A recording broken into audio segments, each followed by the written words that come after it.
તો વિદ્યાર્થી મિત્રો આજે આપણે એકમ એટલે કે ચેપ્ટર નંબર 2 ને કરવા જઈ રહ્યા છે। પણ આ જે ચેપ્ટર નંબર 2 છે આપણી પરીક્ષામાં કઈ રીતે ઉપયોગી છે આપણે પહેલા જ વિડીયોમાં બધી જ વાત કરી ગયા છે કે કઈ કઈ રીતે ઉપયોગી છે તેની વાત કરીએ। હવે આ જે ચેપ્ટર નંબર 2 અને 3 આપણો વિચાર એવો છે કે આ ચેપ્ટર નંબર તમારું 2 અને 1 મિનિટ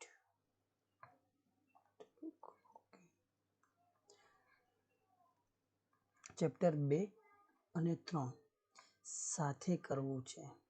એનું કારણ એવું છે કે આ ચેપ્ટર નંબર જે 2 છે એ એટલું ઇમ્પોર્ટન્ટ નથી, પણ તમારું 3 નંબરનું ચેપ્ટર ખૂબ ઇમ્પોર્ટન્ટ છે। કાં આમાં તમારું આવે છે સિંધુ સંસ્કૃતિ। સિંધુ સંસ્કૃતિને લગતા જેટલી બી બાબત છે કઈ વર્ગ આપણી અહીં લખી દઉં, વર્ગ 3 થી લઈ વર્ગ 2 1 આ બધાની અંદર એક ટોપિક પૂછાય છે સિંધુ સંસ્કૃતિ। ટોપિક છે એવું નથી, પણ આ છે ને પરીક્ષામાં પણ પૂછાય છે। જેમ કે 2023નું DYSO નો જે પહેલો જ પ્રશ્ન હતો ઇતિહાસનો એ સિંધુ સંસ્કૃતિનો હતો, ધ્યાનમાં હોય તો। સાથે સાથે અહીંયા એના સ્થળો છે એની પણ ચર્ચા અહીંયા કરેલી છે। એટલે તમારા માટે 2 અને 3નો એકમ, એમાં ખાસ કરીને ત્રીજો ચેપ્ટર છે બહુ જ ઇમ્પોર્ટન્ટ છે સમજવા માટે। એનું એડવાન્સ લેવલથી તમે મને કોમેન્ટ કરશો તો જરૂરથી એને એડવાન્સમાં શું કરવાનું, કેમ કે એમાં બીજું આવે છે ઉત્ખનન કરતા, શોધ કરતા, કઈ કઈ જગ્યાએ શું મળ્યા છે એ, જેનો પહેલો એકમ આપણે આ પાયો સમજવાના છે, બીજા એકમ માટે સમજવાનું શરૂ કરીએ છીએ કે આદિમાનવથી સ્થાયી જીવનની સફર, એની અંદર કેટલીક બાબતોને સમજવાના છે તેની શરૂઆત કરવાની છે। તો જરૂરથી તમને સમજમાં આવી ગયો હશે, તો ચાલો શરૂ કરીએ। આપણે જે મેઇન ટોપિક છે એને શરૂ કરવાના છે, એ છે આદિમાનવથી સ્થાયી જીવનની સફર। વચ્ચે હું તમને યાદ કરાવતા રહીશ 3 અને શા માટે મહત્વનું છે, બરાબર। અહીંયા આગળ જે સ્ટોરી શરૂઆત થાય છે ને કે પહેલા તમે કોઈ વખત જોયા હશે ને, બધા બાળક હોય ને તેને ખાસ જિજ્ઞાસા વૃત્તિ હોય, તો છે આ બાળકને કે તેને પહેલા બળદગાડો જોયું, ઊંટ લારી, રિક્ષા, બસ, ટ્રક, ટ્રેક્ટર જોયા, તો એને પોતાના કાકાને પૂછ્યું કે આ બસ ને ટ્રેક્ટરની આ જે મુસાફરી એટલે કે વાહન વ્યવહારના જે સાધનો છે એ ક્યારે શરૂ થયા હશે, તો પહેલા કેવી સ્થિતિ હશે, એને એવો સહજ પ્રશ્ન થાય છે। એના કાકા જે પ્રશ્નનો જવાબ આપે છે કે આ જે સાધનો અમે તો હાલ જોઈ રહ્યા છે કેટલા 150 વર્ષથી ચાલે છે, એટલે કે 150 વર્ષ પહેલા કેવી સ્થિતિ હશે એવો પ્રશ્ન આપણને થવો જોઈએ। અને એમણે જે જવાબ આપ્યો કે બળદગાડું એ સૌથી જૂનામાં જૂનું વાહન વ્યવહાર એટલે કે મુસાફરી માટેનું સાધન છે। આજથી હજારો વર્ષ પહેલા તો માનવી પાસે આવવા જવા માટે કોઈ સાધન નહોતું, તે એક સ્થળેથી બીજા સ્થળે પગપાળું જતો। હવે આ પગપાળું જતો એના પહેલા સ્થિતિ કેવી હતી, તો એના પહેલાની સ્થિતિ તમારે સમજવું હોય તો તમારે ક્યાં આદિમાનવ અને આદિમાનવનું જીવન તમારે સમજવું પડે। આદિમાનવના જીવનમાં પણ બહુ અલગ અલગ ભાગો છે, એને પણ વિકાસની પરિસ્થિતિ એટલે કે જેનો વિકાસ કર્યો છે એ કે જુદું છે। જોઈએ પહેલું જે શરૂઆતનું જીવન હતું આદિમાનવનું એ હતું ભટકતું જીવન। 20 લાખ વર્ષ, કેટલા 20 લાખ વર્ષ પહેલા છે ને તે માનવનું કેવું જીવન હતું, આદિમાનવનું ભટકતું જીવન। ખાસ ધ્યાન રાખજો, આ ક્યારેક ટ્વિસ્ટ કરીને પ્રશ્નો પૂછતા હોય છે। જીવતા તેને શું કરતા, શિકાર કરીને પોતાનો સમય વ્યતીત કરતો, જેનો સમય હતો માત્ર આખો સમય ક્યાં જતો હતો, આ શિકારની પ્રવૃત્તિમાં જતો હતો। શિકાર કરવું, ખાવું અને ઊંઘવું, બરાબર। એટલે કે માનવીની આ જે અવસ્થા હતી એને કહેવાય અંગ્રેજીમાં હન્ટર એન્ડ ગેધરર્સ, એટલે કે શિકાર કરવો અને એકઠું કરવું, શિકાર કરવા અને ભેગું કરવું આટલું કામ હતું। તેણે કયા તો હરણ જેવા જંગલી પ્રાણીઓ, માછલી, પક્ષીઓનો શિકાર કરી તેમજ કંદમૂળ અને ફળને એકત્રિત કરી ખોરાક મેળવતો। હવે તમને પ્રશ્ન થશે કે આ બધા વાત તો સાચી કે હરણ, જંગલની પ્રાણી, માછલી, પક્ષી શિકાર, કંદમૂળ ખાતો, પણ શું એના પહેલા એને ખબર હતી કે કયું કંદમૂળ ખાઈ શકાય, કયું ફળ ખાઈ શકાય કે નહીં ખાઈ શકાય, તો એ બાબતની એને કઈ રીતના પોતાની બુદ્ધિશક્તિથી શીખી, કઈ રીતના તો એ પણ સમજો। એકદમ સરળ ન હતું, કહ્યું ને એમનું પહેલું જીવન એકદમ સરળ ન હતું, કેમ કે જંગલી પ્રાણીઓ આદિમાનવ પર હુમલા કરતા પણ હતા અને કેટલાક એનાથી ભાગતા હતા। જેમ કે હરણ એનાથી ભાગે, પણ બાકીના સિંહ વાઘ એની સામે હુમલો કરે.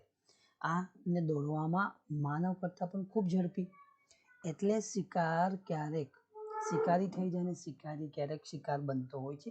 આવી સ્થિતિ ત્યાં આદિમાનવના જીવનમાં હતી. ખોરાક શોધવા માટે તે એક સ્થળેથી બીજા સ્થળે ફરતો, ભટકવાનું કામ હતું. ક્યાંક સમય એવું નહીં કે દરેક વખતે, તો એ સ્થિતિમાં એને શું કર્યું, બીજો ઓપ્શન કયો, ફળ અને કંદમૂળ ખાવાનું. હવે આ ફળ અને કંદમૂળ પણ બધા જ ખાવા લાયક હતા નહીં, એનું પણ જ્ઞાન તેણે શીખી લીધું. ક્યાં? પોતાના અનુભવથી, કે કેટલીક વનસ્પતિ ખાઈ શકાય, કેટલીક વનસ્પતિ ખાઈ શકાય નહીં. પછી એને હરણ, ઘેટા, બકરા જેવા પ્રાણીઓ સરળતાથી મારી શકતા હોવાથી તેને શું કર્યું, આદિમાનવો તેમના શોધમાં એક જગ્યાએથી બીજે ભટકતા રહેતા. અને આ પણ જીવમાં એક જરૂરિયાત હતી, પાણીની જરૂરિયાત. જ્યાં પાણી એને મળી રહેતું ત્યાં તે પોતાનું સ્થાયી સમય કાઢતો હતો. કેમ કે ત્યાં પાણી માટે પાછું ક્યાં કોઈ પણ જગ્યાએથી પાણી જ્યાં હોય ત્યાં મેઇન સ્ત્રોત એટલે કે જે સોર્સ છે ત્યાં એને આવી જવું પડતું હતું. તો આ એક મોટી એની સમસ્યા હતી. ખોરાક માટે ભટકવાનું હતું અને પાણીની શોધ એટલે કે પાણી જ્યાં હોય ત્યાં ખાસ ધ્યાન રાખવાનું હતું. એટલે એને કેટલી વસ્તુ શીખી, એટલે કે ભટકતું જીવન હતું. એમાં કયા પ્રાણી એને સરળતાથી હાથ લાગે તે શીખ્યું. બીજું, કયા વનસ્પતિ ફળ ફૂલ ખાઈ શકાય જે એના જીવન માટે હાનિકારક નથી, અને પાણીનો સ્ત્રોત ક્યાં હશે ઝડપથી એને શીખવું. હવે જોઈએ કે આદિમાનવ, આ તો વાત થઈ, પણ ભારતની અંદર આદિમાનવ વસવાટના સ્થળો આ પહેલો એકમમાં એટલે કે પહેલા ચેપ્ટરની અંદર આપણે કરી ગયા. કોણ કોણ? પુરાતત્વ શાસ્ત્રી, ઇતિહાસકાર કરી ગયા અને વિદેશી મુસાફરો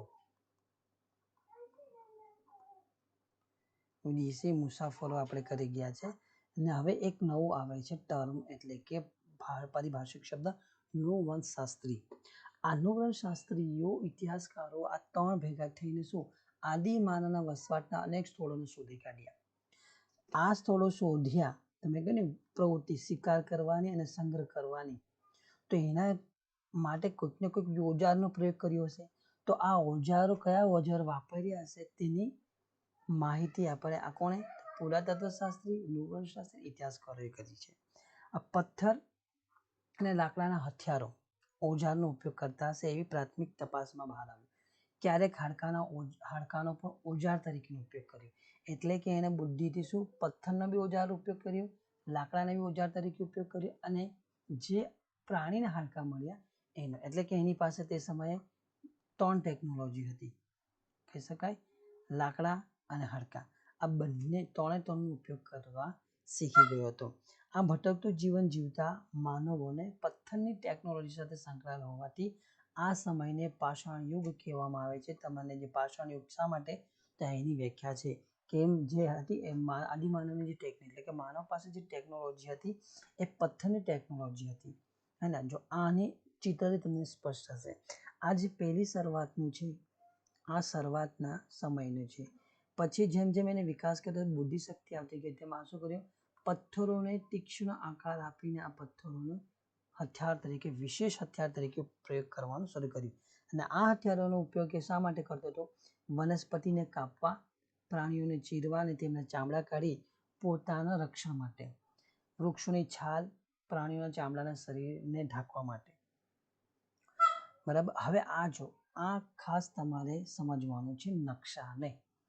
પહેલો નકશો જોઈએ, એમાં આપણને હવે કહેશું કે આમાં શું સમજવા જેવી વસ્તુ છે કે તમારે આ બોક્સ કઈ સમજવાનું, આટલી વસ્તુ સમજવાની. પૂરા પાષાણિક સ્થળ, નવપાષાણિક સ્થળ, મહાપાષાણિક સ્થળ, આરંભિક ગામ, આધુનિક શહેર. આમાં તમને કોઈ સમય નથી આપેલો કે પૂરા પાષાણિક સ્થળ સમય, અહીંયા સ્થળો આપ્યા છે આખા ભારતની અંદર કઈ કઈ જગ્યાએ સ્થળો મળ્યા તે.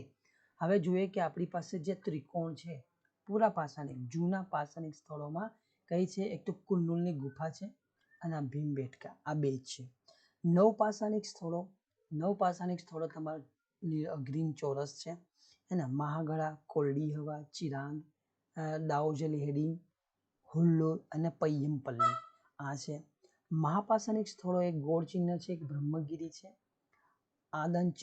આદિચનુલોર છે, અને એક લાગણજ ગુજરાતમાં છે, અને એક છે પાકિસ્તાનની અંદર મહેરગઢ. પછી આરંભિક ગામ, શરૂઆતનું ગામ કયું, તો શરૂઆતનું ગામ માટે આપણી પાસે આ છે પૈયમપલ્લી, સોરી આરંભિક ગામ અહીંયા આગળ ઉપર હશે બુરજોમ નહીં. ત્યાર પછી જોઈએ આધુનિક શહેર. આધુનિક શહેરની અંદર જે સ્ટાર વાળા છે કયા?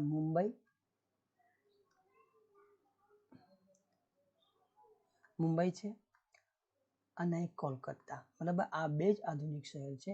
અને જે તમે કહો ને આરંભિક ગામ, એ આરંભિક એકમાત્ર ગામ છે ઇનામ ગામ. આ ખાસ ધ્યાન રાખજો, ઇનામ ગામ એ ગોદાવરી અને કૃષ્ણા નદીની વચ્ચેના જે ભાગ છે અહીંયા સ્થળ છે.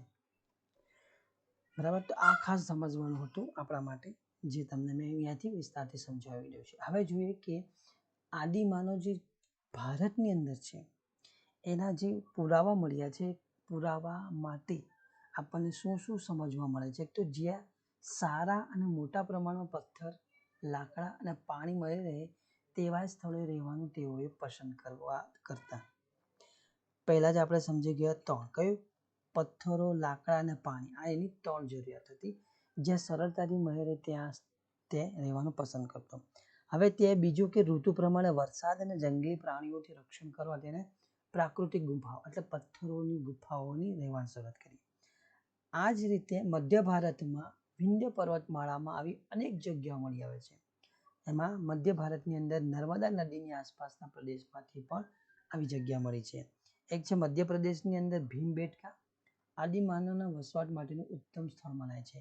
આ ભીમબેટકા વાળો પ્રશ્ન આપણને જુનિયર ક્લાસમાં પૂછાઈ ચૂકેલો છે. તેની ગુફાઓમાં આદિમાનવે દોરેલા પક્ષીઓ, હરણ, લાકડાના ભાલા, વૃક્ષો, માનવ લગભગ 500 જેટલો ચિત્ર મળી આવે છે. અને આ જે છે પ્રાકૃતિક રંગો વડે દોરેલા ચિત્ર છે. એટલે કે આદિમાનવે ત્યાંથી વિકાસ કર્યો અને પોતાના સમયની અંદર સદુપયોગ એને કર્યો.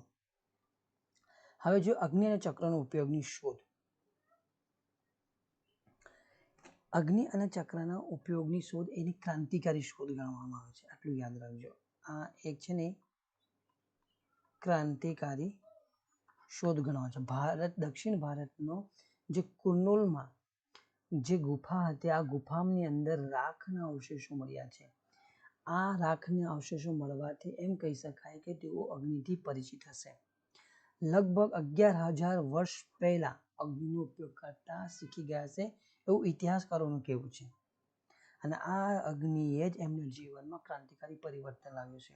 આ પરિવર્તન એટલે શું કે માંસને શેકીને ખાતા શીખ્યું, ખોરાકને રાંધીને ખાતા શીખ્યું અને જંગલી પ્રાણીથી પોતાનું રક્ષણ કરતા શીખી ગયો.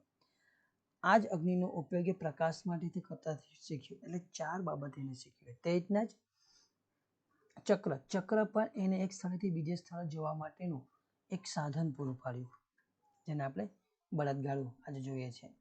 પછી આ સ્થિતિની અંદર કયું પરિવર્તન? એક તો બદલાતું પર્યાવરણ નામનું ઘટક. આ બહુ જ મહત્વનું છે. 12,000 વર્ષ પહેલા આખા વાતાવરણમાં જ્યારે વ્યાપક પ્રમાણમાં પરિવર્તન આવ્યું ત્યારે દુનિયાના અનેક ક્ષેત્રોમાં તાપમાન વધવાથી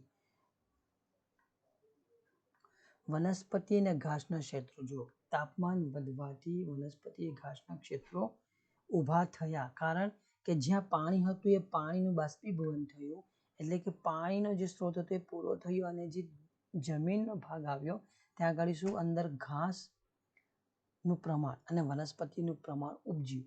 અને આ વનસ્પતિ અને ઘાસ પર જીવનારા હરણ, ઘેટાં, બકરા જે તૃણાહારી પ્રાણીઓની સંખ્યામાં વધારો થયો. આનો લાભ ચોક્કસ આદિમાનવને મળ્યો. કઈ રીતના? ખોરાક રીતે. એમનો રીતભાતનો અભ્યાસ કરી, એમનું નિરીક્ષણ કરી એને પોતાની માનસિક શક્તિનો વિકાસ કરવાની તક મળી આ વાતાવરણના પલટાના આધારે.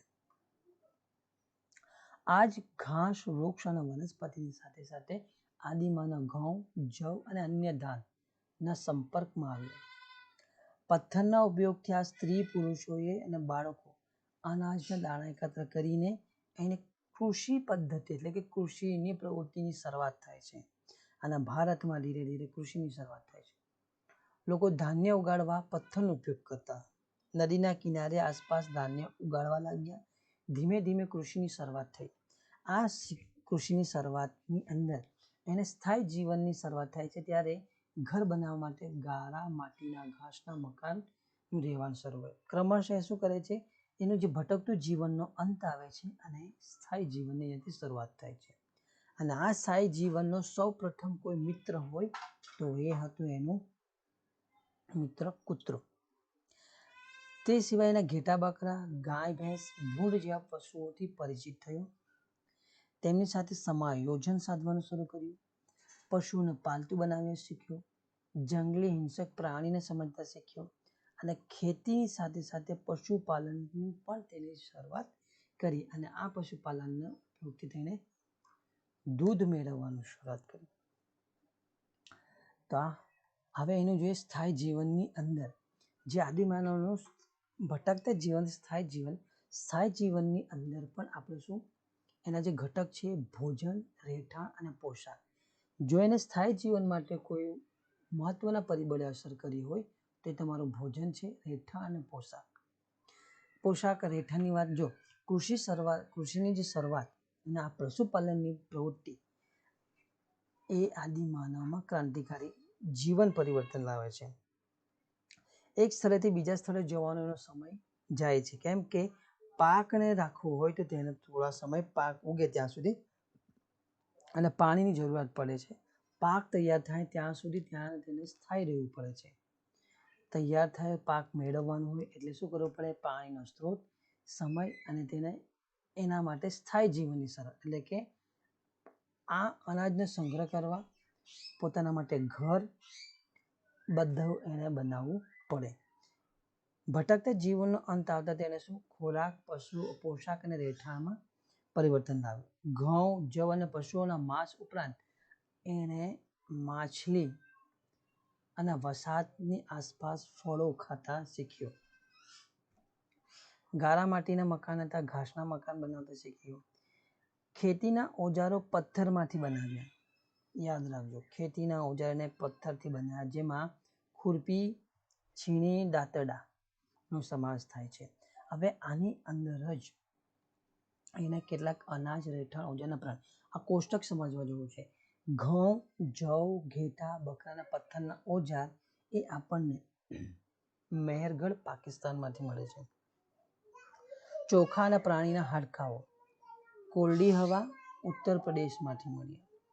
ચોખા, ઘેટા, બકરાના પથ્થરના ઓજારો આપણને મહાગઢા જે ઉત્તર પ્રદેશમાં હાલ છે ત્યાંથી મળેલા છે. માનવ વસાહતને ગેંડાના અવશેષો આપણને લાગણજ ગુજરાતમાંથી મળે છે.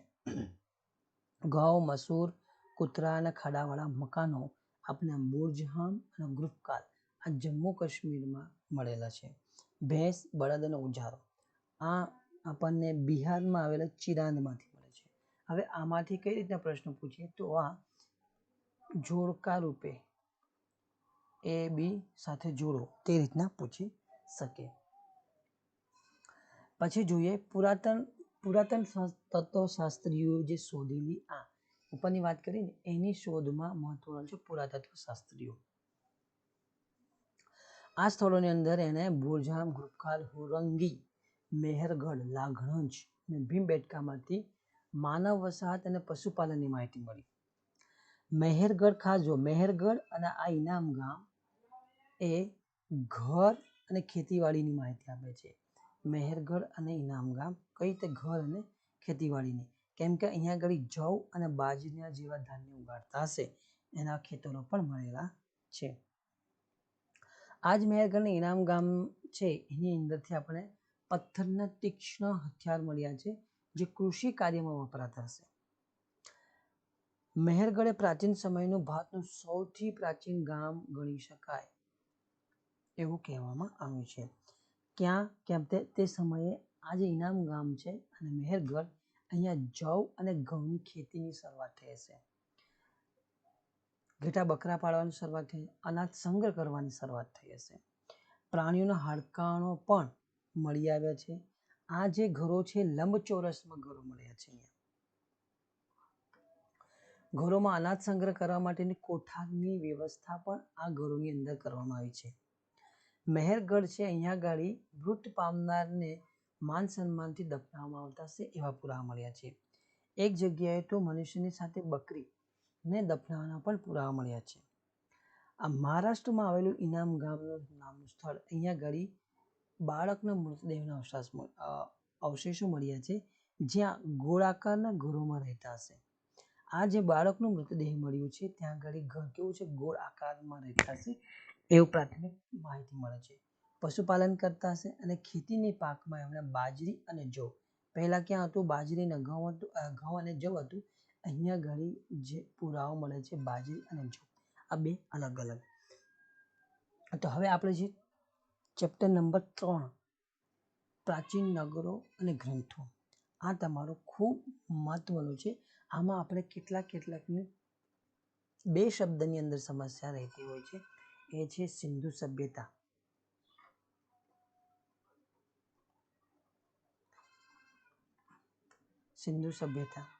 હડપ્પી સભ્યતા, આવા ઘણા બધા શબ્દો તેને આ સંસ્કૃતિ અને સભ્યતા એને સમજવા માટે ફરી કહું છું, આ તમારો પાઠ શાના માટે મહત્વનો છે, અહીંયા આગળ આવે છે તમારા પ્રાચીન નગરોમાં સિંધુ સભ્યતા. સિંધુ સભ્યતાની અંદર તમારા જીપીએસસીના પ્રિલિમ્સ અને મેન્સ આ બંનેની અંદર ડિટેલ ચેપ્ટર છે સિંધુ સભ્યતામાં. એની અંદર બધું જ આ ચેપ્ટરમાં પાયો કહેવાય ને, સમજણનો પાયો તમને અહીં પૂરો પડી જાય છે આ પાઠની અંદર, તે સમજી લઈએ.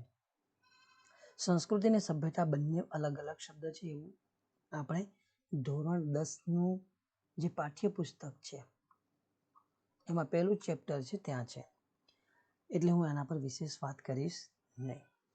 સંસ્કૃતિ એ મનુષ્યની રહેણી કહેણી સાથે સંકળાયેલી બાબત છે, જ્યારે આ સભ્યતા એ માનવીની પોતાની બુદ્ધિશક્તિ, આવડત અને કલા કૌશલથી જીવનને એક વિશિષ્ટ અવસ્થાને સર્જન કરે છે. આ વિશ્વમાં આપણે અહીંયા ઇજિપ્ત, મેસોપોટામિયા, ભારત, ચીન, રોમ માનવ સમાજની મહાન સભ્યતાના દર્શન થાય છે. આ છે મહાન સભ્યતાઓ. કેટલી? તો એક તો ઇજિપ્તની સભ્યતા છે, મેસોપોટામિયા છે, ભારત, ચીન અને રોમ, આટલી સભ્યતાઓ અહીં છે. અહીં એટલે આખા વિશ્વમાં. હડપ્પા સભ્યતા અને સિંધુ ખીણની સભ્યતા, હવે સમજો. જે તમને સમજાવવાનું છે તે એ છે હડપ્પા સભ્યતા અને સિંધુ સભ્યતા. આ હડપ્પા સભ્યતા અને સિંધુ ખીણની સભ્યતા બંને એક જ છે, એ કોઈ અલગ અલગ બાબત નથી. તને હડપ્પા સભ્યતા કહું કે સિંધુ ખીણની સભ્યતા, આપણને સિલેબસમાં સિંધુ સંસ્કૃતિ, સિંધુ ખીણની સભ્યતા ટોપિક આપ્યો છે. હવે આને હડપ્પા સભ્યતા શા માટે કહેવામાં આવે છે એવો પ્રશ્ન તમને થાય, તો એનો જવાબ છે કે 1921ની અંદર હડપ્પામાંથી આ સભ્યતાના સૌપ્રથમ અવશેષો મળી આવ્યા હતા. ભારતના ઉત્તર પશ્ચિમ ભાગમાં ફેલાયેલી સભ્યતાના અનેક સ્થળોમાં એક હતું હડપ્પા, અને આ હડપ્પા હતું શરૂઆતમાં જે ઉત્ખનન કર્યું અજાણતા જે પહેલું સ્થળ મળ્યું હતું હડપ્પા, એટલે એના માટે હડપ્પા સભ્યતાનું નામ એને આપી દેવામાં આવ્યું. બરાબર, હવે સમજાયું. આની અંદર મોહેંજો-દડો, લોથલ, ધોળાવીરા, કાલીબંગન, ટાંકીગઢી વગેરે છે. નકશાની અંદર પણ આપણે આ સમજીએ, નકશાની અંદર સમજી લઈએ. નવપાષાણ, અહીંયા પણ તમને ખાસ નીચેનું જે છે ને નવપાષાણ યુગ, આપણે પહેલા સમજી ગયા હડપ્પા અને આધુનિક શહેર. આ હડપ્પા કેસરી કલરનો ડોટ છે હડપ્પા. આ બધા હડપ્પાના કેટલા બધા છે, ચાંદુ દડો, આમરી, સિંધ, કોટદીજી, ઘાઘરા, હાકરા નદી, સિંધુ નદી, આ સિંધુ નદી જાય છે. બરાબર, ક્યુટા છે, પિરાકા છે, નૌશેરા છે, જ્યાં પાકિસ્તાનના ભાગમાં છે. નવપાષાણ યુગના આજે પણ મોટા ભાગની સાઇટો અને સિંધુ ખીણની સભ્યતાની મોટા ભાગના સ્થળો પાકિસ્તાનમાં જ છે. અહીંયા આપણે ગુજરાત અને કચ્છનો અહીંથી જે ભાગ છે, બરાબર, તો અહીંયા આગળ આપણને ઇન્ડિયા એટલે કે ભારતની અંદરના સ્થળોની વાત છે. હવે સમજીએ કે નગર રચના, આપણું આ એક ટોપિકની અંદર સિંધુ ખીણની નગર રચનાની વિશેષતા, અને આવું જે ટોપિકમાં લખેલું હોય તો ભારતના સિંધુ ખીણની સંસ્કૃતિમાં અંદર સિંધુ ખીણની સભ્યતાની વાત છે, એની લાક્ષણિકતાઓ છે. આ તમારા હું જીપીએસસીની વાત કરું છું, લાક્ષણિકતા છે. પછી એની અંદર સ્થળો પણ પૂછ્યા છે, સમાજ પૂછ્યો છે, પછી એની અંદર આ સંસ્કૃતિની અંદર કળા, એનો ધર્મ પૂછેલો છે. આની અંદર સિંધુ સભ્યતાની અંદર ગુજરાતમાં સિંધુ ખીણની સભ્યતા એ પણ પૂછેલો છે. આ હું વાત કરું છું તમારું જીપીએસસી 1, 2 અને પ્રિલિમ્સ મેન્સ આ બંનેના ટોપિકની વાત કરું સાથે જ. બરાબર, તો આ તમને અહીંયા આગળ પાયાગત માહિતી અહીંથી મળી રહે છે. તો આપણે આગળ વધીએ. એ છે નગર રચનાને સમજીએ. એક મિનિટ. નગર રચનાની અંદર જે આ નગર રચના છે આયોજનબદ્ધ રચના છે. આ આયોજનબદ્ધ નગર રચના એ હડપ્પા સભ્યતાની શું છે સૌથી મોટી લાક્ષણિકતા ગણવામાં આવેલી છે. નગરોની રચના એક સમાન થયેલી હતી. એક સમાન કેતને પણ કહીએ. તમામ સ્થળો, આજે તમામ સ્થળો તે પશ્ચિમ તરફ કિલ્લો, એક મિનિટ, પશ્ચિમ તરફ કિલ્લો અને પૂર્વ તરફ સામાન્ય પ્રજા રહેતી હશે. બીજું કે બંનેના જુદા પડતા માર્ગ એટલે આ રાજમાર્ગ આ બંનેને એક છે આ તરફ અને આ તરફ. આ તરફ પશ્ચિમ જ્યાં આગળ કિલ્લો છે અને આ પૂર્વ તરફ સામાન્ય પ્રજા, અને આ બંનેને જુદા પાડવા માટે એક રાજમાર્ગ વચ્ચે હશે. આ પશ્ચિમનો જે કોટ છે ને ફરતે કોટ છે. કિલ્લામાં સંભવ થાય એટલે કે ફરતે જે કોટ બાંધે સંભવ થાય કે અહીંયા આગળ શાસકો રહેતા હશે. નગર રચના જે થઈ છે એ મોટા ભાગે એમાં ઈંટોનો વપરાશ થયેલો છે. હવે એમાં એક વિશેષતા એ છે હડપ્પા સભ્યતા કે સિંધુ સભ્યતા સંસ્કૃતિની મુખ્ય વિશેષતાની અંદર એક વિશેષતા આયોજનબદ્ધ મકાન. પેલી નગર રચના હતી, હવે બીજી વિશેષતા એની કઈ છે આ આયોજનબદ્ધ મકાન વ્યવસ્થા. એક મિનિટ. ઓકે, આયોજનબદ્ધ મકાન વ્યવસ્થા. આ મકાનો પૂર અને ભેજથી બચવા મકાનો ઊંચા ઓટલા પર બાંધવામાં આવ્યા હતા. મકાનોની એક વિશેષતા હતી કે મકાનના જે દ્વારનો જે મુખ્ય રસ્તા પર મકાનનો જે દરવાજો છે મુખ્ય રસ્તો એટલે કે દરવાજો જે બહાર તરફ હે બહાર હોય એની જગ્યાએ ક્યાં એ રસ્તા અંદર મકાનની અંદરની તરફ રસ્તાની અંદરની તરફ હતો. અને આ જે મકાનો હતા 1 અને 2 માળના હતા. અહીં રસ્તા સુવિધાજનક હતા. શહેરના જે મુખ્ય 2 રાજમાર્ગ હતા, આ એક ઉત્તરથી દક્ષિણ અને બીજો તો પૂર્વથી પશ્ચિમ. એટલે તમે કહી શકો છો ઉત્તર આવી રીતના.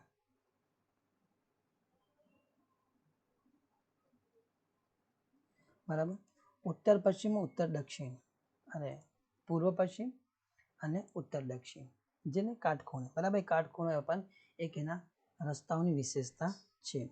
પછી આ માર્ગોની સમયાંતરે જે આ માર્ગો બનાવેલા હતા આ માર્ગોની સમયાંતરે શેરીઓ પણ હતી. હવે સમજવું હોય તો આ જે માર્ગ છે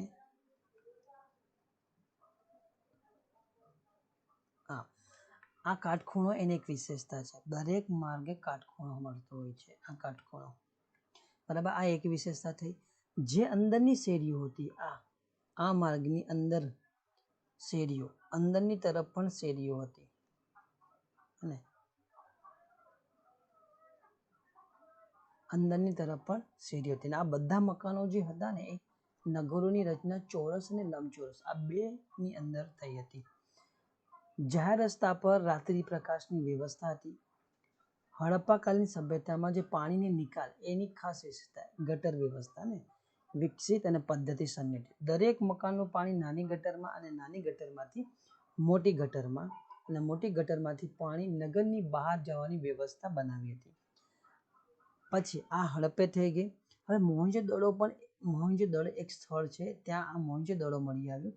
ત્યાં એક જાહેર સ્નાનાગાર મળી આવ્યું અને આ સ્નાનાગારની વચ્ચે એક સ્નાન કુંડ છે. આ જે ઉપરનું ચિત્ર છે આ છે હડપ્પા મોહેંજો-દડો. હડપ્પા નહીં પણ મોહેંજો-દડો છે. આ સ્નાનાગાર છે. સ્નાનાગાર એ વચ્ચે નાનું સ્નાન કુંડ પણ છે. આ જે ખોળાઓ છે એ બધા ક્યાં વસ્ત્ર બદલવા માટેની નાની નાની ઓરડીઓ હશે અને આનો જે ઉપયોગ થતો હશે ઉત્સવ કે ધાર્મિક પ્રસંગોમાં આ સ્નાનાગારનો ઉપયોગ થતો હશે એવું કહેવામાં આવે છે, માનવામાં આવે છે. મોહેંજો-દડોમાંથી મળી આવેલા સ્તંભવાળા અને મકાનને સભાગૃહ તરીકે ઓળખવામાં આવતું હશે. હડપ્પા પંજાબના મોન્ટગોમરી જિલ્લામાં આવેલા પુરાતત્વીય સ્થળ છે. તમને પહેલા જ ઉપર સમજાયું કે હડપ્પા એક સ્થળ છે, બરાબર. એને જે પહેલું હતું 1921 મળી એટલે એને હડપ્પા સભ્યતા પણ એમ 2 નામ આપવામાં આવે. પંજાબના મોન્ટગોમરી જિલ્લા જે હાલ પાકિસ્તાનમાં છે ત્યાં મળેલું એક સ્થળ છે. આ હડપ્પા એ સિંધુ ખીણની સભ્યતાનું મુખ્ય નગર હશે. અહીં મુખ્ય વિશેષતા એની કઈ છે? હડપ્પાની જે મુખ્ય વિશેષતા છે એ એની અન્ન ભંડારની છે. અહીં રાવી નદીના કિનારે 12 જેટલા અન્ન ભંડારો મળી આવેલા છે. હવે આ સિંધુ સભ્યતાની જે ભારતમાં હતું, હવે આપણે ટોપિક આવ્યા છે ગુજરાતની અંદર. કયું? ગુજરાતમાં સિંધુ ખીણની સભ્યતા કે હડપ્પા સભ્યતા શું છે? તો ક્યાં છે? એ લોથલ, અમદાવાદમાં આવેલા, અમદાવાદ જિલ્લાના લોથલમાં ધોળકા તાલુકામાં ભોગાવો નદીના કિનારે મળે. લોથલ ક્યાં છે? અમદાવાદ જિલ્લાના ધોળકા તાલુકામાં ભોગાવો નદીના કિનારે આવેલું છે. અને આ લોથલ એ પ્રાચીન સમયમાં એક વ્યાપારિક બંદર હશે, ઔદ્યોગિક નગર તરીકે વિકસિત હશે. લોથલમાં ઈંટોનું બનેલું એક માળખું પણ મળી આવ્યું છે અને આને ધુક્કો એટલે કે ડોકયાર્ડ તરીકે માનવામાં આવે છે.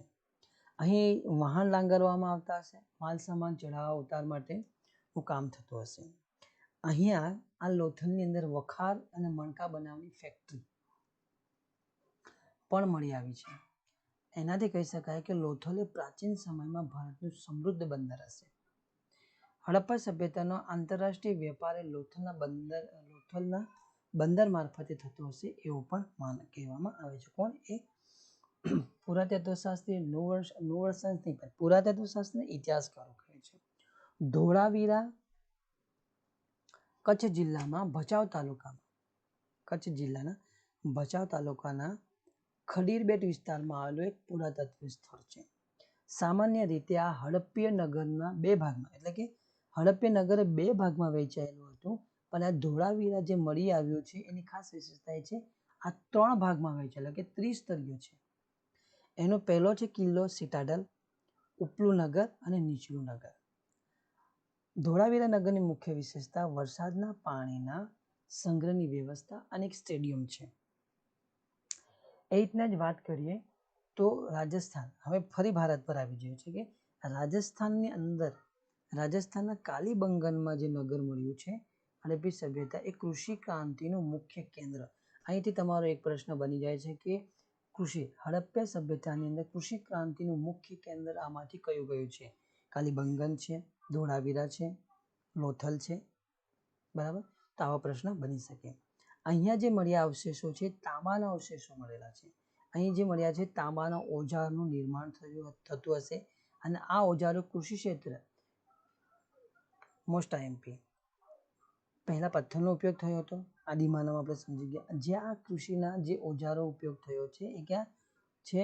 તાંબાના ધાતુના બનેલા ઓજાર છે એવું મેં સાબિત થાય છે. સિંધુ ખીણની સભ્યતાનું નગર, હવે એની કન્ક્લુઝન જોઈએ કે નિષ્કર્ષ જોઈએ તો નગર આયોજન સુવ્યવસ્થિત હતું, સુંદર ઇજનેરી કળા ધરાવે છે, આયોજનબદ્ધ કૌશલ્ય યુક્ત છે એમનું, શાસક વર્ગની શાસન શક્તિ, ઇજનેરોની બુદ્ધિમત્તા અને કામગીરીનું અહીં અદ્ભુત પ્રદર્શન જોવા મળે છે. હવે આ એનું હતું વિશેષતાઓ. હવે હડપ્પા સભ્યતાનું આર્થિક જીવન, એનું આર્થિક જીવન કેવું હતું? સિંધુ ખીણની સભ્યતાના લોકો આર્થિક જીવનને એટલે કે આર્થિક વસ્તુ માટે, આર્થિક ઉપાર્જન માટે ખેતી, પશુપાલન, વેપાર, હુનર ઉદ્યોગ આવા વિષયો હતા. ખેતીની અંદર જોઈએ તો ઘઉં, જવ, વટાણા, તલ, સરસો. ખેતીની આ જમીનને ખેડવા માટે જે હળનો ઉપયોગ કરતા. પશુપાલનમાં ગાય, ભેંસ, બકરી, ખૂંદવાળા બળદને પાળતા 3 વસ્તુ. તેમનો આંતરિક અને આંતરરાષ્ટ્રીય વેપાર પણ ચાલતો હતો. ખાસ સુતરાઉ કાપડ છેક જે મેસોપોટેમિયા સુધી વખણાતું, ઇજિપ્ત સુધી પહોંચતું. ઇતિહાસકારોનું માનવું છે કે તેઓ વ્યવસાયમાં માટીકામ, ધાતુકામ, મણકા બનાવવાની કલા અને શિલ્પકલામાં પણ માહિર હતા. આ એનું આર્થિક જીવન. હડપ્પા સભ્યતાનું સમાજ જીવન. હડપ્પા સભ્યતાનું લોકોનો જે મુખ્ય વ્યવસાય હતો એ છે ખેતી અને પશુપાલન. આ સમયની જે પ્રજા હતી એ ખોરાકમાં ઘઉં, જવ, બાજરી, વટાણા, તલ, ખજૂર એનો ઉપયોગ કરતા. પશુપાલન જે કરતા એના ખોરાકમાં દૂધનો ઉપયોગ, દૂધની બનાવટનો ઉપયોગ પણ કરતો. સાથે સાથે તેના અવશેષોમાં માછલી પકડવાનો હૂક મળ્યો છે, એના પરથી એમને કહી શકાય તેઓ ખોરાકમાં માછલીનો પણ સમાવેશ કરેલો હશે. સિંધુ ખીણની સભ્યતામાં મળી આવેલા શિલ્પોના આધારે, કયું? શિલ્પ અને કળા. હવે આ તમારો ટોપિક આવ્યો, શિલ્પ અને કળા. શિલ્પોના આધારે એના પરથી જે એના પોશાકની માહિતી મળે છે, એમાં સ્ત્રી પુરુષો 2 કપડાં પહેરતા હશે. કમરથી નીચેના ભાગમાં હાલ ધોતી જેવું હશે. ઉપરનો ભાગ ડાબા ખભા પરથી જમણા હાથની નીચે આવે એવું ઉપવસ્ત્ર વીંટતા હશે, જે તમને અહીંયા આગળ ચિત્ર પિક્ચરમાં જોવા મળે છે. આ મોહેંજો-દડોમાંથી મળી આવેલી વસ્ત્ર પરિધાન કરેલી પથ્થરની મૂર્તિ છે. બરાબર. જે કાપડનો ઉપયોગ થતો હશે એ સૂતરા કાપડનો આપણને ખબર છે, સૂતરા કાપડ. અને આ સૂતરા કાપડ ઊનના વસ્ત્રથી પરિચિત હશે. ધાતુ હાથીદાંતની બનેલી મળેલી સોય, ધાતુ અને હાથીદાંતથી બનેલી સોય પણ, આ સોયનો ઉપયોગ તેઓ કપડાં સીવવા માટે કરતા હશે.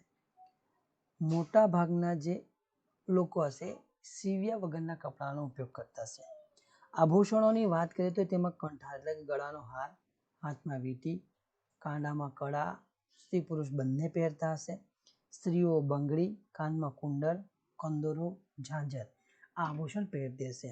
અને આ જે આભૂષણો છે એ સોના, ચાંદી અને કિંમતી પથ્થરોના બનેલા છે. સિંધુ ખીણની સભ્યતાના લોકો માટીના, તાંબાના અને કાંસાના વાસણનો ઉપયોગ, હવે વાસણનો જે ઉપયોગ કરતા એ માટીના, તાંબાના અને કાંસાના હતા. આની અંદર માટીમાંથી તેઓ પ્યાલા, વાટકી, કુલડી, ગાગર, રકાબી, કથરોટ ના વાસણનો ઉપયોગ કરતા. સિંધુ ખીણની સભ્યતાના લોકો જે પોતાના બાળકો માટે રમકડા બનાવ્યા હતા એની અહીંયા આગળ એક નમૂનો અહીંયા છે.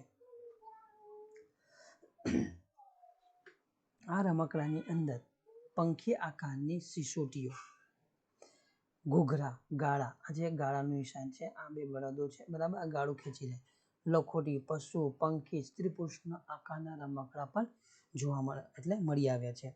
પ્રજાની સર્જન શક્તિનો અહીંયા આગળ આપણને આભાસ થાય છે કે કલા કારીગરી અને રમકડા બનાવવા તેઓ પોતે પાવરદાર છે. તેમણે માથું હલાવતા પ્રાણીઓ અને ઝાડ પર ચડતા વાનરની કરામત દર્શાવતા રમકડા પણ માથું હલાવતા પ્રાણી અને ઝાડ પર ચડતા વાનરની કરામત દર્શાવતા જે રમકડા મળ્યા છે કઈ સંસ્કૃતિના છે, આ પ્રશ્ન પૂછી શકાય. ધાર્મિક જીવન અને અંતિમ વિધિ. હડપ્પા સભ્યતાના ધાર્મિક જીવન વિશે આપણને મૂર્તિ અને મુદ્રા, એમના જે આ ધાર્મિક જીવન વિશેની માહિતી આપણને ક્યાંથી મળે છે? મૂર્તિ અને મુદ્રા. મૂર્તિઓમાં માતૃકા દેવીની મૂર્તિ જે મળે છે એમાં ઇતિહાસકારોનું કહેવું છે કે આ માતૃકા દેવીની મૂર્તિ ધરતી માતાનું પ્રતીક છે. તેઓ ધરતી પૂજા કરતા હશે, ધરતી અને અન્ન પાણીનો ઉપયોગ કરતા હશે, એટલે કે વૃક્ષ પૂજા, પશુ પૂજા, નાગ દેવતા, સ્વસ્તિક પૂજા કરતા હશે. આને અવશેષો લોથલ અને કાલીબંગનમાં અગ્નિ પૂજાના અવશેષો મળી આવે છે, એના પરથી કહેવામાં આવે છે. હડપ્પા સભ્યતાના લોકો મૃત્યુ પામતા હશે ત્યારે એમને મનુષ્યના મૃતદેહને દાટતા હશે. કેટલીક જગ્યાએ અગ્નિ સંસ્કારના પુરાવા મળે છે.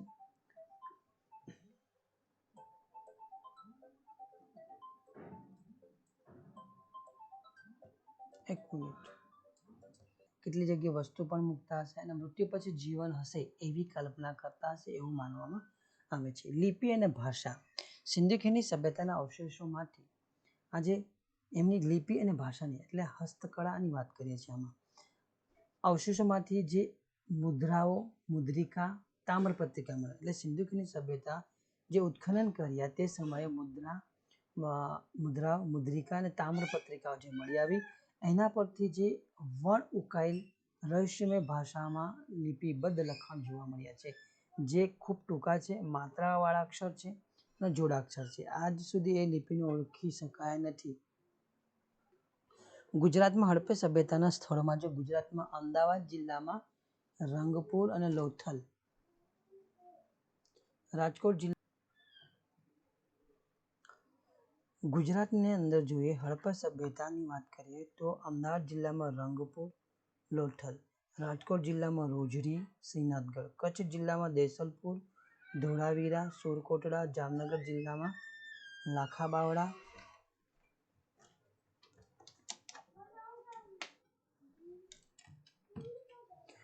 ગુજરાતમાં હડપ્પા સભ્યતાના સ્થળોની વાત કરીએ તો અમદાવાદ જિલ્લાની અંદર રંગપુર છે અને લોથલ, રાજકોટ જિલ્લાની અંદર રોજડી, શ્રીનાથગઢ, કચ્છ જિલ્લામાં દેસલપુર, ધોળાવીરા, સુરકોટડા, જામનગર જિલ્લામાં લાખાબાવડ, આમરા, ભરૂચ જિલ્લાની અંદર કીમ નદીના કિનારે ભાગા તળાવ, આ વગેરે હડપ્પી સભ્યતાની નાની મોટી વસાહતો અહીં મળી છે. હવે વાત કરીએ હડપ્પી સભ્યતાનો અંત. હડપ્પી સભ્યતાનો અંત ઇતિહાસકારોના કહેવા પ્રમાણે ધરતીકંપ, પૂર, રોગચાળો કે કોઈ બાહ્ય આક્રમણના કારણે આ સભ્યતાનો અંત આવ્યો છે એવું કહેવામાં આવે છે. આ સંશોધનનો વિષય છે, આના પર કોઈ હજુ પણ ચોક્કસ માહિતી નથી. આપણા પ્રાચીન ગ્રંથોની વાત કરીએ તો ઋગ્વેદ અને તેનો અધ્યાય, આ તમારો જીકેનો પ્રશ્ન છે આવે છે. આપણે એના પછીનો જે ટોપિક આવશે એ કયો છે? બુદ્ધ અને જૈન ધર્મ. ઋગ્વેદ અને તેનું અધ્યયન. વેદો 4 છે: ઋગ્વેદ, યજુર્વેદ, સામવેદ, અથર્વવેદ. પૂછાયેલા પ્રશ્ન છે. ઋગ્વેદ એ આપણા પ્રાચીન ગ્રંથોમાં ગણવામાં આવે છે. આ ઋગ્વેદમાં 10 મંડળો છે, એની અંદર 128 પ્રાર્થનાઓ છે, જેને આપણે સૂક્ત તરીકે ઓળખીએ છીએ. આ ઋગ્વેદ એ પ્રાચીન જ્ઞાનનો ભંડાર કહેવામાં આવે છે અને પ્રાચીન સમય સંસ્કૃત અને વૈદિક સંસ્કૃત ભાષામાં લખાયો છે. આને આપણે વૈદિક સંસ્કૃત અને ઉત્તર વૈદિક, પૂર્વ વૈદિક અને ઉત્તર વૈદિક સંસ્કૃતમાં પણ ઘણી વખત વિભાજન કરીને સમજવાનો પ્રયત્ન કરતા છે. ઋગ્વેદના માધ્યમથી આર્યોના રાજકીય, સામાજિક, આર્થિક અને ધાર્મિક જીવનનો આપણને પરિચય મળે છે. ઇતિહાસકારો, પુરાતત્વવિદો ઇતિહાસ જાણવા માટેના પ્રાચીન અવશેષો સાથે ઋગ્વેદનો અભ્યાસ પણ કરે છે, એટલે પ્રાચીન ગ્રંથોનો અભ્યાસ કરે છે. આ ઋગ્વેદમાં જે સૂક્તિઓ છે એ સંવાદ સ્વરૂપમાં, ખાસ યાદ રાખજો, સંવાદ સ્વરૂપમાં સંગ્રહ કરાયેલી છે, લખાયેલું છે. ઋગ્વેદની જે પ્રજાકીય જીવનનો ઉલ્લેખ જોવા મળે છે એની અંદર જે શબ્દ છે ગણ, સભા અને સમિતિ. આ ગણ, સભા એ રાજકીય સંસ્થાઓ છે જેમાં ઋગ્વેદમાં માહિતી. આ સભા સમિતિની સરખામણી નાની સંસ્થા હતી. રાજ્યના મુખ્ય આગેવાનો બેસતા કની અંદર તો સભાની અંદર. રાજ્યના મુખ્ય આગેવાન રાજ્યની અગત્યની પ્રશ્નની ચર્ચા થતી અને ન્યાય પણ અપાતો. સમિતિ એ વિસ્તૃત સંસ્થા હતી જે કોને રાજાની ચૂંટણી કરતી, રાજાને મદદ કરવા સેનાધ્યક્ષ, પુરોહિતની નિમણૂક પણ કરતી તે સમિતિ. રાજાનું એક કાર્ય હતું ગવેષણા, અને આ ગવેષણાનો અર્થ થાય છે યુદ્ધ કરવું. ગવેષણાનો અર્થ થાય છે યુદ્ધ. ઋગ્વેદમાં રાવી નદીના કિનારે 10 રાજાઓ વચ્ચે થયેલા યુદ્ધનો ઉલ્લેખ જોવા મળે છે. આર્યનું સામાજિક જીવન વિશેની માહિતી પણ એમાંથી મળે છે. તેમાં સમાજનું એક એકમ કુટુંબને ગણવામાં આવતું. પિતૃ પ્રધાન હતું, સંયુક્ત કુટુંબ વ્યવસ્થા હતી, વર્ણ વ્યવસ્થા હતી, જ્ઞાતિઓ વહેંચાયેલું ન હતું. જો સમાજ વર્ણ અને જ્ઞાતિઓમાં વહેંચાયેલ ન હતો. સમાજમાં શું સમાન હતા, કોઈ ઊંચ નીચનો ભેદભાવ નહીં હતો. સ્ત્રીઓનું સમાજમાં ઊંચું સ્થાન હતું, સ્ત્રી સ્વાતંત્ર્ય હતી, સ્ત્રીઓને સહધર્મચારીણી ગણવામાં હતી. યજ્ઞમાં તેની હાજરી આવશ્યક ગણાતી. તેમાં અપાલા, લોપામુદ્રા, ઘોષા જેવી વિદુષીના ઉદાહરણ આપણને જોવા મળે છે. તેમણે પણ ઋગ્વેદની ઋચા લખી છે. કન્યા પુખ્ત ઉંમરની થાય ત્યારે તેને લગ્ન થતા. ઋગ્વેદમાં ઇન્દ્ર, વરુણ, અગ્નિ, સૂર્ય વગેરેનો ઉલ્લેખ જોવા મળે છે. સવારની દેવીને ઉષા કહેવામાં આવતી, સાંજની દેવીને અદિતિના નામથી ઉલ્લેખ મળે છે. ઋગ્વેદમાં ગાયની, ઘોડાની અને બળદની ચર્ચા ઘણી જગ્યાએ મળે છે. ઋગ્વેદમાં અન્ય પશુઓની સરખામણીએ ઘોડો સૌથી વધુ ઉલ્લેખ જોવા મળે છે. આર્યો પોતાની સાથે ઘોડો લાવ્યા હતા અને એવું કહેવામાં આવે છે, સ્ટાન્ડર્ડ બુક છે એની અંદર મધ્ય એશિયાથી આર્યો આવ્યા હતા, એની સાથે પોતાની સાથે ઘોડો લઈને, જેના જીવનમાં પશુપાલનનું મહત્વ સૂચવે છે. પશુઓ માટે યુદ્ધ કરાતું હશે, કબીલાએ જીવન જીવતા હશે. મુખ્ય સંપત્તિ તરીકે પશુઓની સંખ્યા જેટલી વધારે તેટલા વધુ સુખી સંપન્ન સંપત્તિવાળા ગણવામાં આવતું. ઋગ્વેદકાલીન અર્થવ્યવસ્થામાં પ્રારંભિક ચરણમાં કૃષિ તે સમયે ગૌણ હતી, જ્યારે આદિમાનવની જીવનમાં એ મુખ્ય પરિસ્થિતિ હતી. તો હા, તો આપણે જે બીજો અને ત્રીજો ચેપ્ટર જેમાં તમને સિંધુ ખીણની સભ્યતા ઉત્ખનન કરતા એ એડવાન્સમાં આવશે. આ બાકીની તમને પાયાગત માહિતી પૂર્ણ પાડી છે. તો જરૂરથી તમને વિડીયો ગમ્યો હોય તો લાઈક કરો, શેર કરો. તમે લાઈક કરો, શેર કરશો એ જ અમારું ઉત્સાહ વધારવા માટેનું સૌથી મહત્વનું કામ કરતું હોય છે. તો આપણે ત્યાં સુધી લઈએ રજા. નવા વિડીયોમાં મળીશું.